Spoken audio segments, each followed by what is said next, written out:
मनिहारी में anti rabies vaccine की 2880 while vaccine के चोरी होने का मामला सामने आया है। पहले चोरी दवाओं की होती थी, लेकिन अब एंटी रेबीज वैक्सीन जैसी दवाओं की भी चोरियां अब होने लगी। लोग क्या छुपा के रखें, कहां संभाल के रखें, ये सोचकर ही सिरदर्दी होने लगती है। लेकिन इस खबर में एक और पहलू है जो हम आपको इस खबर के माध्यम से बताने जा रहे हैं, तो आप बने रहें पूरी इस खबर में, जिसे भेजा है हमारे मनिहारी के संवाददाता सनोवर ने मनिहारी से। नमस्कार, आप देख रहे हैं BMW न्यूज बिहार। देखिए, खबर आ रही है कि मनिहारी अनुमंडल अस्पताल से एंटी रेबीज वैक्सीन, जो वैक्सीन कुत्ते के काटने के बाद लगाई जाती है, उसकी 2880 वाइल चोरी हो गई। अस्पताल के स्टोर इंचार्ज मनोज कुमार ने मनिहारी थाना में शिकायत दर्ज कराई, जिसमें उन्होंने आरोप लगाया कि चतुर्थ वर्गीय कर्मचारी धीरेन्द्र कुमार ने ये चोरी की। सीसीटीवी फुटेज में भी ये घटना कैद हो गई। स्टोर इंचार्ज ने दावा किया कि दवाओं की गिनती में कमी पाए जाने के बाद सीसीटीवी फुटेज की जांच की। फुटेज में दिख रहा है कि धीरेन्द्र कुमार वैक्सीन चोरी कर किसी और व्यक्ति को दे रहे हैं और इसी के आधार पर पुलिस ने एफआईआर दर्ज कराई।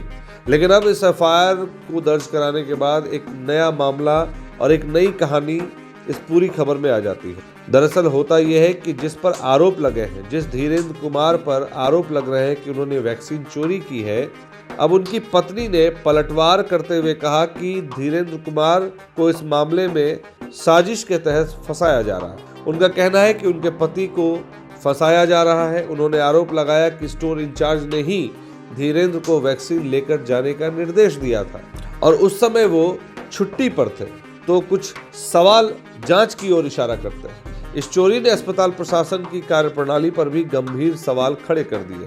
तो कुछ सवाल हैं जो इन महिला ने भी पूछी है और ये हम भी सवाल कर रहे हैं कि चतुर्थ वर्गीय कर्मचारी को स्टोर का एक्सेस कैसे मिला। अगर कोई वहां पर छुट्टी पर जाता है तो दूसरा कर्मचारी को एक्सेस जब तक वो हैंडओवर नहीं करेगा तब तक कैसे मिल गया उसको एक्सेस।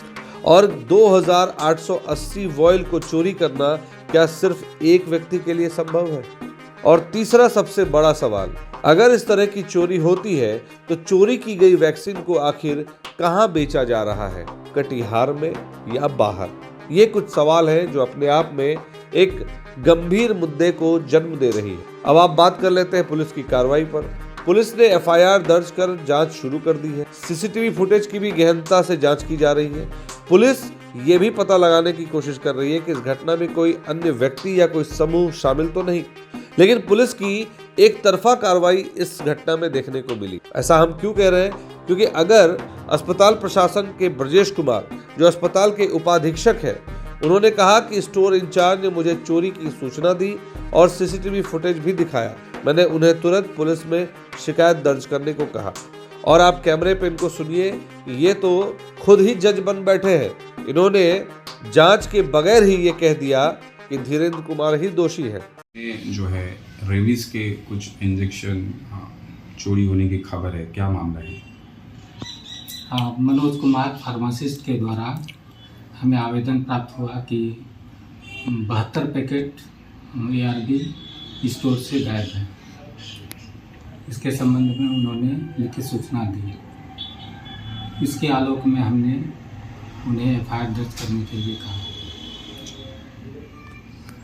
तो टाइम ऑफ ऐसी पता चल रहा है कि चोरी किए मैं उनके द्वारा आवेदन दिया गया कि सीसीटीवी फुटेज में धीरेन्द्र कुमार एवं अन्य एक आदमी जो है कुछ स्टोर से दवाई लेके यहाँ से निकलते हुए दिखाई दे रहा है, तो उसके आवेदन के आलोक में उन्हें एफआईआर दर्ज करने के लिए हमने आदेश दिया।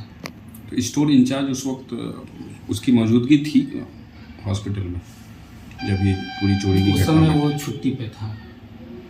तो ये चाबी क्या धीरेन्द्र के पास था? नहीं, वो तो उनके द्वारा बताया जा रहा है कि OPD में हमने चाबी दे दिया था, तो उनसे पूछने से पता चलेगा। वैक्सीन है, उसमें क्या क्वांटिटी है, कितना क्वांटिटी है? लगभग 2800 के आसपास, 2800 वाइल के आसपास है। 2800। तो ये बड़ी चोरी है? हाँ, बड़ी चोरी है। लेकिन अब सवाल करते हैं पुलिस की कार्रवाई पर। तो एक तरफ जब ये मामला सामने आता है, अस्पताल के स्टोर इंचार्ज मनोज कुमार ने मनिहारी थाने में शिकायत की तो उनकी शिकायत दर्ज हो जाती, लेकिन वहीं जब आरोपी की पत्नी इस मामले को लेकर पुलिस में जाती है तो पुलिस उनका बयान ना दर्ज कर रही है, ना ही उनका आवेदन ले रही। आप खुद ही सुन लीजिए वो क्या कुछ आरोप लगा रही है। सर, हम आए 2 दिन पहले भी थे थाना में, मेरा आवेदन नहीं स्वीकार किया गया। ये लोग हम लोग के साथ कोऑपरेट नहीं किए, हमको लेडीज़ कांस्टेबल से निकलवा के बोले कि जाइए यहाँ से, यहाँ रोना धोना नहीं, आपका आवेदन नहीं लिया जाएगा। किस मामला को लेकर आए थे? ये हम लेकर के आए थे, कुत्ता काटने वाला इंजेक्शन होता है, वो वहाँ से चोरी हुआ है सर। कहाँ से? थी अनुमंडल अस्पताल मनिहारी के स्टोर रूम से चोरी हुआ है। तो उसका फार्मासिस्ट मनोज कुमार है और वो इस बयान दिए हैं कि जो हम उस टाइम छुट्टी पे हैं, तो यदि वो छुट्टी पे हैं तो चाबी किसको दे के गए? चाबी जब मेरे हस्बैंड को वो सुगिर्द नहीं किए हैं, लेटर नहीं दिए हैं, जब चाबी नहीं दिए, उनको प्रभार नहीं दिए, तो फिर कैसे वो जिम्मेदार? स्टोर आप खोल के रखे थे तब ना वो बोले आपकी जाओ धीरेन्द्र निकाल के उसको दो, तब ना वो निकाला। स्टोर इंचार्ज भी है, हो सकता है, सब कोई हो सकता है, क्यों नहीं हो सकता है? सबके मिली भगत से सबके मिली भगत से हो रहा है।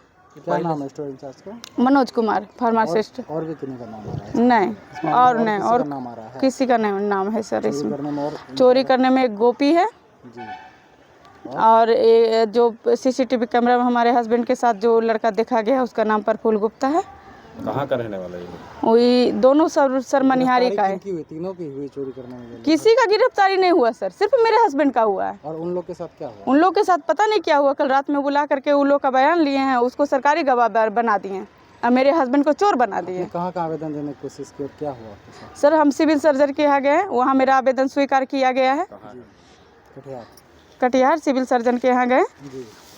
अभी आप क्या चाहते हैं? अभी आप थाना पर आए हैं और उसके बाद कहाँ? मैंने देखिए ये आवेदन हम वहाँ स्वीकृति करा के आए हैं, वहाँ स्वीकार किया गया है सर। यही आवेदन लेकर के हम यहाँ आए थे, यहाँ नहीं स्वीकार हुआ, नहीं लिया गया मेरा आवेदन। बोला कि आपका हस्बैंड चोरी किया है, उनको सज़ा मिलेगी। मतलब जजमेंट यही सुना दिया गया। क्या लगता है इसमें कौन कौन किसकी मिली भगत हो सकती है इसमें? सर वही स्टोर इंचार्ज करेगा, और कौन सा कर सकता है सर? आपका दवाई है, आपका सामान है, आपका सामान कोई और कैसे ले सकता है बिना आपकी इजाज़त? आ रहा होगा तभी ना इतना बड़ा।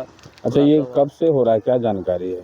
जानकारी इस बात की हम लोग को नहीं सर। मेरे हस्बैंड के पीछे 2 आदमी को लगाया गया, गोपी और प्रफुल्ल गुप्ता को, कि जाओ उसका माइंड उसका डिस्टर्ब करो, उसके आगे पीछे घूमो। ये पिछले 1 महीने से मेरे हस्बैंड के पीछे वो दोनों लगा हुआ है। कौन विभाग में है आपके पति? Health department. क्या नाम है आपके पति? क्या नाम है? धीरेन्द्र प्रसाद। कौन से वर्ग में काम करते हैं? वो चतुर्थ वर्ग में है सर। उनका क्या गलती हो सकता है? एक थी परिचारिका का क्या अहमियत होता है? तो मतलब स्टोर इंचार्ज के कहने पे हुआ है ये सारा काम? हाँ, वो बोले हमको। क्या बोले? कि जो हमको मनोज भैया का फ़ोन आया था, वो बोले कि फलना लड़का जा रहा है, उसको तुम थैला में इतना ARV दे दो धीरेन्द्र। वही किए। और बाद में इन्हीं को छोड़ हाँ, अब बाद में वही चीज़ को कैमरा में उन्हीं। अच्छा ये बताइए सर, 7 महीना से वहाँ का अथी नहीं हुआ था, क्या कहते हैं उसको, फिजिकल क्या होता है, फिजिकल कुछ होता है ऐसा करके सर बताया था हमको। फिजिकल 7 महीना से आप फिजिकल नहीं किए थे, अचानक आपको कैसे लग गया कि वहाँ चोरी हो गया है? वहाँ ही तो CCTV चेक कर लिए क्यों, जब जानते थे आपके 15 दिन से फालतू का फुटेज वहाँ नहीं रहता है? तो ये सब कोई मिल करके मेरे हस्बैंड को बलि का बकरा बनाए हैं। क्या नाम आपको? मेरा नाम सपना कुमारी है। तो अब ये पूरा मामला एक जांच का केंद्र बन गया है। इस पूरे मामले पर पूरी तरह से जब तक जांच नहीं बैठेगी, निष्कर्ष नहीं निकलेगा, तब तक ये कहना मुश्किल है कि आरोपी धीरेन्द्र कुमार वाकई में चोर हैं, वाकई में उन्होंने ही 2880 वॉयल की चोरी की है। तो ऐसे मामलों को जब तक गंभीरता से जांच इसकी नहीं की जाएगी, हम लोग निष्कर्ष पे नहीं पहुंच सकते। ये घटना स्वास्थ्य सेवाओं की सुरक्षा और प्रबंधन में गंभीर खामियों को भी उजागर करती है। अस्पताल प्रशासन और संबंधित अधिकारियों की जिम्मेदारी तय करने और दोषियों को पकड़ने के लिए कड़ी कार्रवाई की आवश्यकता भी है। आप अपने स्क्रीन पर देख सकते हैं कि ये जो कक्ष है वो सारा कक्ष जो है अस्पताल का है, जहां पर से ये चोरियां हो रही हैं। और सबसे जरूरी बात कि अगर ये सिर्फ रेबीज वैक्सीन की चोरी की बात है तो क्या इसके पीछे कोई बड़ा षड्यंत्र है? क्या इस वैक्सीन का कोई दुरुपयोग किया जा रहा है, या सिर्फ क्या रेबीज वैक्सीन ही चोरी हो रही है या कुछ और भी दवाएं चोरी हो रही है? इस पर भी गंभीरता से जांच होनी चाहिए। ये बहुत ही दुखद बात है जो मेडिसिन सरकार के द्वारा हमारे गरीब गुरबों लाचार लोगों के लिए भेजा जाता है, उपयोग में उनके लिए लाया जाता है, और इस तरह का, और आप लोग के माध्यम से जो अभी जानकारी मिली कि लगभग 70 लाख रुपये का जो है मेडिसिन की चोरी हो गई है, ये बहुत ही दुर्भाग्यपूर्ण है। और चोरी करने वाले जो अभी हमको पता चला है कि उसको एक को हिरासत में लिया गया है। एक को हिरासत में लेने से काम नहीं चलेगा, इसमें जो है नीचे से ऊपर तक अगर सही से जांच किया जाए, एक आदमी का ये काम नहीं हो सकता है। नीचे से ऊपर तक सबका मिली भगत से ये जो है इस तरह का चोरी का अंजाम दिया गया है। हम चाहेंगे कि इसकी उच्च स्तरीय जांच कराई जाए। बाकी इस खबर में आगे क्या कुछ निकल कर आता है, हमारी कोशिश ये रहेगी कि हम इस खबर को आप तक लाने का और इस पूरी खबर के मामले को विस्तार से दिखाने की कोशिश करें। तब तक के लिए बने रहे BMW न्यूज बिहार के साथ। Bureau report, BMW news Bihar. धन्यवाद।